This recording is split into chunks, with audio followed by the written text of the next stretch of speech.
একটা জঙ্গল যেখানে বাস করে কিছু নরখাদক আদিবাসী মানুষ।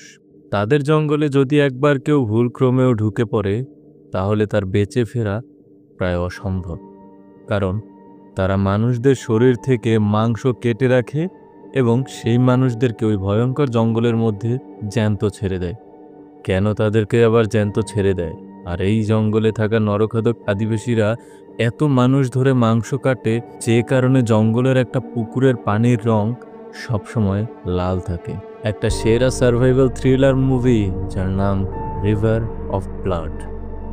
আর তোমরা দেখছো দ্য বঙ্গ এক্সপ্লেইন। মুভির শুরুতে আমরা দেখি একটা ভয়ানক জঙ্গল, সেখানে গাছ কাটার জন্য কিছু মানুষ এসেছে। তাদের মধ্যে এই লোকটি যখন গাছ কাটার গাড়ির ভেতরে বসেছিল তখনই তার মনে হলো কে যেন জঙ্গলের ভেতর থেকে একদিক থেকে অন্যদিকে ছুটে গেল। এদিকে দেখা যায় তাদের দলের আরেকজন মানুষ যখন জঙ্গলের ভেতরেই দাঁড়িয়েছিল ঠিক তখনই কেউ তাকে একটা ধারালো অস্ত্র দিয়ে কোপ দেয় এবং জঙ্গলের ভেতরে টেনে নিয়ে যায়। গাড়িতে থাকা লোকটা তখন কি হয়েছে দেখতে চায় এবং সে গিয়ে দেখে ওই লোকটার রক্তমাখা হেলমেট আর তার একটা কাটা আঙুল। এই দৃশ্য দেখে লোকটা প্রচণ্ড পরিমাণ ভয় পায় এবং সে প্রাণপণে দৌড়তে থাকে, কিন্তু দুর্ভাগ্যবশত জঙ্গলের একটা ফাঁদে তার পা আটকে যায় এবং সে উল্টো হয়ে গাছের সাথে ঝুলতে থাকে। একটু পরেই সে জঙ্গলে বসবাসকারী একজন ভয়ঙ্কর আদিবাসী আসে। তার মুখে এবং গায়ে রক্তমাখা ছিল এবং সে ওই ঝুলন্ত লোকটাকে মেরে ফেলে। এরপর দৃশ্য বদলায়, আমরা দুটো ইয়ং কাপল দেখি। এদের মধ্যে এনার নাম হচ্ছে রিচি আর এনার নাম জ্যাসমিন এবং এনার নাম হলো এজে আর ইনি হলেন মায়া। তারা সবাই কলেজ লাইফ থেকে বন্ধু এবং তারা সবাই এই জঙ্গলের একটা রিসোর্টে ছুটি কাটাতে এসেছে। তারা খাওয়ার সময় গল্প করতে করতে সিদ্ধান্ত নেয় যে আগামীকাল তারা কায়াক বোটে করে নদী দিয়ে জঙ্গলে ঘুরতে যাবে। তারা এই জঙ্গলে ভালোভাবে ঘোরার জন্য একজন গাইডও হায়ার করে। এই গাইডের নাম হলো নেক। তো নেক তাদেরকে লাইফ জ্যাকেট দেয় এবং কায়াক বোট কীভাবে চালাতে হয় সেটার একটা ছোটোখাটো ট্রেনিং দেয় এবং এরপর তারা যাত্রা শুরু করে। তারা সবাই ঠিক করে যে আজ রাতে তারা আর ফিরবে না, রাতটা তারা ওই জঙ্গলের মধ্যেই কাটাবে। নদী দিয়ে যেতে যেতে নেক তাদেরকে সেই নদী এবং জঙ্গলের ব্যাপারে বিভিন্ন ধরনের কথাবার্তা বলতে থাকে এবং নেক তাদেরকে জানায় যে তার বাবা এবং দাদু তারা দুজনেই গাইডের কাজ করত। তার দাদু একবার এই জঙ্গলের আদিবাসীদের হাতে ধরা পড়েছিল এবং এরপর থেকে তার দাদুকে আর খুঁজে পাওয়া যায়নি। নেকরা মনে করে তাদের দাদু মারা গেছে। তবে এসব বলার পরে এদের মধ্যে যে ছেলে দুটো ছিল ওরা এসব কথা বিশ্বাস করে না, কিন্তু মেয়ে দুটো ভীষণ ভয় পায় এবং মায়া ভয় পেয়ে নেককে বলে, শুনেছি এই জঙ্গলে নরখাদক আছে, তারা কি এখনো এই জঙ্গলে থাকে? নেক উত্তর দেয়, এই জঙ্গলটাই তো ওদের, আর তাই এখানে ওরাই থাকে। তবে ভয়ের কিছু নেই, আমরা ওদিকে যাব না। অন্যদিকে দেখি দুজন বাইকার, তাদের মধ্যে একজন ছেলে এবং একজন মেয়ে। তারা ওই জঙ্গলে ঘুরতেই এসেছিল বাইক নিয়ে। তারা জঙ্গলের ভেতরে একটা সাইনবোর্ড দেখে যেখানে লেখা ছিল ডু নট এন্টার, মানে প্রবেশ নিষেধ। তারা এসব পাত্তা না দিয়ে জঙ্গলের ওই অংশে ঢুকে পড়ে।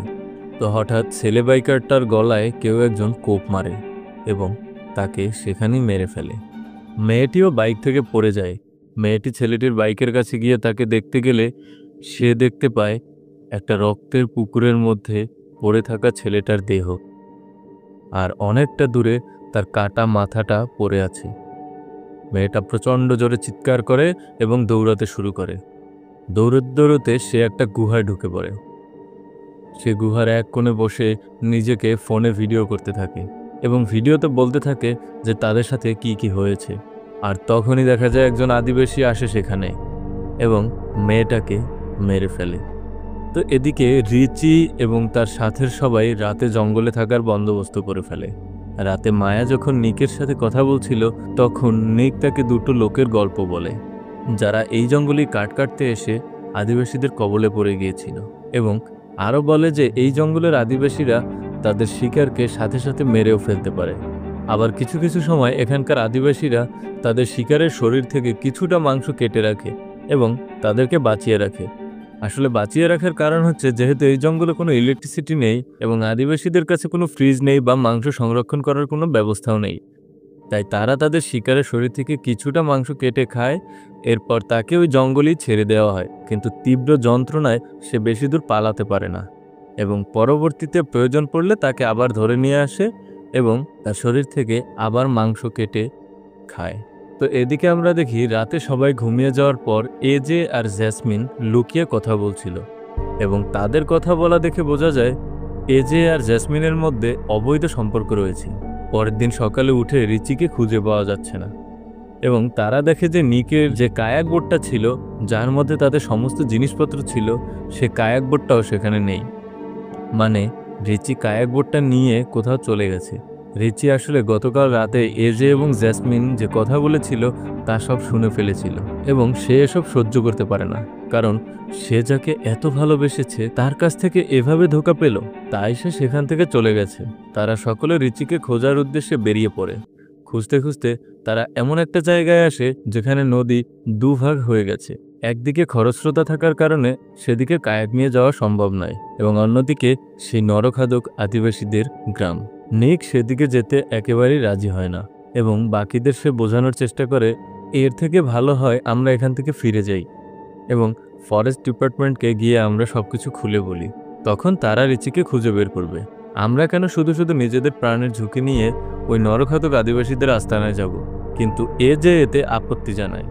সে বলে আমরা বোট নিয়ে এদিকেই যাব, কারণ রিচির সঙ্গে এই ভয়ঙ্কর জঙ্গলে যে কোনো বিপদ হতে পারে।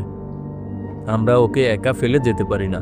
তোমার যদি আসতে হয় এসো, আর না হলে তুমি সাতটা ফিরে যাও। তো এরপর বাধ্য হয়ে নিক তাদের সঙ্গে যেতে থাকে। কিছু দূর গিয়ে তারা জঙ্গলের ধারে রিচির কায়াকটাকে দেখতে পায় এবং রিচিকে খোঁজার জন্য জঙ্গলের ভেতরে প্রবেশ করে। কিন্তু নিক তাদের সাথে যেতে চায় না। সে বলে তোমরা যাও, যদি তোমরা 1 ঘন্টার মধ্যে ফিরে না আসো তাহলে আমি কায়াক নিয়ে এখান থেকে ফিরে যাব। তারা সবাই রিচিকে খুঁজতে জঙ্গলের মধ্যে চলে যায় এবং একটা গুহায় পৌঁছায়। এদিকে কায়াকের মধ্যে নিক যখন বসেছিল ঠিক তখন হঠাৎ জঙ্গলের মধ্যে থেকে কিছু একটা নড়তে দেখে। সে হাতে একটা ছুরি তুলে নেয় এবং জঙ্গলের ভেতরে যায় এবং সেখানে গিয়ে সে অবাক হয়ে যায়, কারণ সেখানে একটা পুতুল যার শরীরে মৃত মানুষদের পোশাক পরানো আর সাথে কিছু জিনিসপত্র ঝুলছিল। তবে সেখানেই তার জন্য অপেক্ষা করছিল সেই নরখাদক আদিবাসীরা। হঠাৎ করে চোখের সামনে তাদেরকে দেখতে পেয়ে নেক খুব ভালো করে বুঝতে পারে যে তার সাথে কি হতে চলেছে। সে প্রাণ ভয়ে দৌড় শুরু করে এবং দৌড়তে দৌড়তে কায়াকে ফিরে আসে এবং সেই কায়াকটা নিয়ে পালিয়ে যাওয়ার চেষ্টা করতে থাকে। কিন্তু ঠিক তখনই হঠাৎ সেই নদীর জল থেকে উঠে আসে একজন আদিবাসী এবং নিকের গলা কেটে সেখানেই মেরে ফেলে তাকে। দেখা যায় তার রক্তে সেখানকার জল লাল হয়ে উঠেছে। অন্যদিকে দেখা যায় মায়া এবং জেসমিন যে গুহাটার ভেতরে ঢুকেছে, তারা সেই গুহার ভেতরে চারদিকটা খুব ভালো করে খুঁজে দেখছিল। কিন্তু হঠাৎই রিচি তাদের সামনে এসে সবাইকে চমকে দেয়, কারণ রিচি সেখানেই ছিল।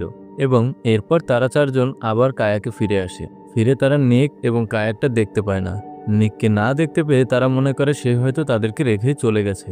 কিন্তু তখনই নিকের ছুরিটা তারা পায়, যেটা মাটিতে পড়েছিল। এটা দেখে তাদের একটু সন্দেহ হয়। তারা পরিষ্কারভাবে না বুঝতে পারলেও কিছুটা আন্দাজ করতে পারে যে নিকের সাথে কিছু একটা হয়েছে। এরপর তারাও নিজেদের কায়াক নিয়ে ফেরার পথে নিকের কায়াকটা দেখতে পায় আর দেখে কায়াকের মধ্যে রক্ত লেগে আছে, তাজা রক্ত। এবার তারা নিককে খোঁজার সিদ্ধান্ত নেয় এবং নিককে খুঁজতে তারা জঙ্গলের আরও ভেতরে চলে যায়। জঙ্গলের ভেতরে গেলে তারা দেখতে পায় একটা পাত্রে গরম জল ফুটছে, আর সেই পাত্রের ভেতরে যেটা ছিল সেটা দেখে তাদের পায়ের নিচের মাটি সরে যায়, কারণ সেই জলে সেদ্ধ হচ্ছিল নেকের কাটা মাথা। তারা প্রচণ্ড ভয় পায় এবং আতঙ্কিত হয়ে নিজেদের কায়াক নিয়ে সেখান থেকে পালানোর চেষ্টা করে। কিন্তু আদিবাসী লোকেরা অলরেডি সেই জলের মধ্যে লুকিয়ে তাদের জন্য অপেক্ষা করছিল। কিছু দূর পালানোর পর নদীর উপরে একটা গাছ পড়ে থাকতে দেখে তারা কায়াক থেকে নেমে গাছের নিচ থেকে কায়াকটা পার করায়, আর এই সুযোগে জলে লুকিয়ে থাকা আদিবাসীটা তাদের উপর হামলা করে দেয়। তার সাথে লড়াই করতে গিয়ে রিচি আর এজে দুজনেই ভীষণ আহত হয় এবং তার মাথায় পাথর দিয়ে মেরে আর বুকে ছুরি ঢুকিয়ে তাকে মেরে ফেলে। এদিকে বিপদের মধ্যে আরেক বিপদ। ওই কায়াকগুলো এতক্ষণে জলে ভেসে অনেক দূর চলে গেছে, সুতরাং তাদেরকে জঙ্গলের ভেতর দিক থেকে যাওয়া ছাড়া আর কোনো উপায় নেই, কারণ এই জঙ্গলের নদীও ভয়ানক বিপজ্জনক। প্রথমত এখানে কোথায় কি আছে তা কেউই জানে না। দ্বিতীয়ত আদিবাসীরা লুকিয়ে আছে যে কোনো জায়গায়। তৃতীয়ত জঙ্গলের নদীতে কখন স্রোত আসবে, কোন জায়গাটা কতটা গভীর হবে এটা তাদের জানা নেই, জানা থাকার কথাও না। সুতরাং তাদেরকে জঙ্গলের মধ্য দিয়েই পালাতে হবে। তারা জঙ্গলের মধ্যে হাঁটতে হাঁটতে রাত হয়ে যায়। তারা এক জায়গায় দাঁড়িয়ে বিশ্রাম নেওয়ার সিদ্ধান্ত নেয় এবং তারা ঠিক করে যে একজন একজন করে জেগে জেগে পাহারা দিতে হবে। এজের যখন পাহারা দেওয়ার পালা আসে, সে পরিষ্কার বুঝতে পারে কেউ বা কারা তাদের উপর নজর রাখছে এবং আশেপাশ থেকে কারা যেন ঘোরাঘুরি করছে। সে চালাকির সাথে একটা কাদার গর্তে গিয়ে নিজের সারা শরীরে কাদা মেখে নেয় এবং সেখানেই শুয়ে পড়ে। ঠিক তার পাশেই তার ছুরিটাকে মাটির মধ্যে গেঁথে অপেক্ষা করতে থাকে সেই আদিবাসীটার। একটা আদিবাসী তাকে সেখানে খুঁজতে এসেছে এবং পরিস্থিতির সুযোগ নিয়ে সে সেই আদিবাসীটার উপরে হামলা করে দেয়। কিন্তু আদিবাসীর গায়ের শক্তির সঙ্গে এবং লড়াইয়ের সঙ্গে পেরে ওঠে না সে। এজের মাথায় কুড়াল দিয়ে আঘাত করে সেই লোকটা এবং তারপর তার ঘাড়ে কামড় দিয়ে মারতেই যাবে, তখনই সেখানে রিচি চলে আসে। এজে একটা ঢালু জায়গা দিয়ে নিচে গড়িয়ে পড়ে যায়। সে তো বেঁচে যায়, কিন্তু রিচিকে আদিবাসীরা ধরে ফেলে। এরপর এজে দেখতে পায় যে আদিবাসী দলের কয়েকজন রিচির হাত পা মুখ বেঁধে এইভাবে তাকে টানতে টানতে নিয়ে যাচ্ছে। তারা এক জায়গায় এসে দাঁড়ায়। এজে কোনো রকমে খুব সাবধানে মাটিতে হামাগুড়ি দিয়ে তার কাছে পৌঁছায়। তাকে দেখে রিচি তাকে বাঁচানোর জন্য ইশারা করতে থাকে, কিন্তু এজে খুব ভালো করে জানে যে এতগুলো আদিবাসীর সঙ্গে সে লড়াই করে জিততে পারবে না, আর না সে রিচিকে বাঁচাতে পারবে। তাই রিচিকে বাঁচানোর পরিবর্তে সে তাকে বলে, আমি কথা দিচ্ছি তোমাকে তো বাঁচাতে পারবো না, কিন্তু মায়া আর জেসমিনকে আমি অবশ্যই বাঁচাবো। এরপর দেখা যায় ওই আদিবাসীগুলো রিচিকে নিয়ে যায় এবং তার গোড়ালি কেটে দেয়। সে প্রচণ্ড ব্যথায় চিৎকার করতে থাকে এবং তারপর সে আদিবাসীগুলো রিচিকে জঙ্গলের মধ্যে পালাতে বলে এবং তাদের দলের ছোট ছোট বাচ্চাগুলোকে বলে রিচিকে তাড়া করতে, এবং কিছুক্ষণ পরে তারা রিচিকে মেরে ফেলে। পরের দিন সকালবেলা জেসমিন রিচির কথা জিজ্ঞেস করলে এজে জানায় যে রিচি নাকি জিপের খোঁজ করতে গেছে। সে জেসমিনকে সত্যি কথাটা বলে না। কিছুক্ষণ পর তারা আবার সেই ঘন জঙ্গলের ভেতর দিক থেকে পালাতে থাকে, কিন্তু পালাতে পালাতে জেসমিন সেখানে আদিবাসীদের একটা পেতে রাখা ফাঁদের মধ্যে পড়ে যায়। মাটিতে গর্ত করে আদিবাসীরা ধারালো একটা গাছের ডাল লাগিয়ে একটা ফাঁদ পেতে রেখেছিল, আর সেই গাছের ডালটা জেসমিনের বুকে ঢুকে যায়। সে প্রচণ্ড ব্যথায় চিৎকার করতে থাকে। মায়া আর এজে কোনো রকমে সেখান থেকে তাকে তোলে এবং তারা আবার পালাতে থাকে।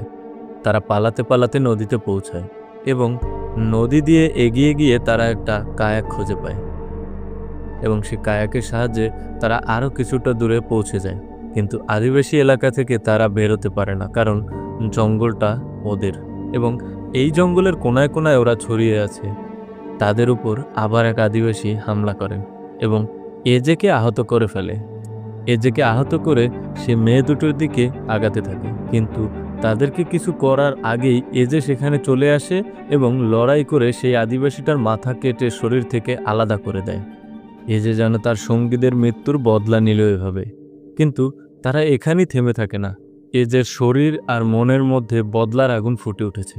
সেই সমস্ত নরখাদক আদিবাসীদের পুরো গোষ্ঠীকে খতম করার জন্য সিদ্ধান্ত নেয় এজে, এবং একই সাথে সে দেখতে পায় অনেক আদিবাসী এদিকে আসছে তাদের সঙ্গীর বদলা নেওয়ার জন্য।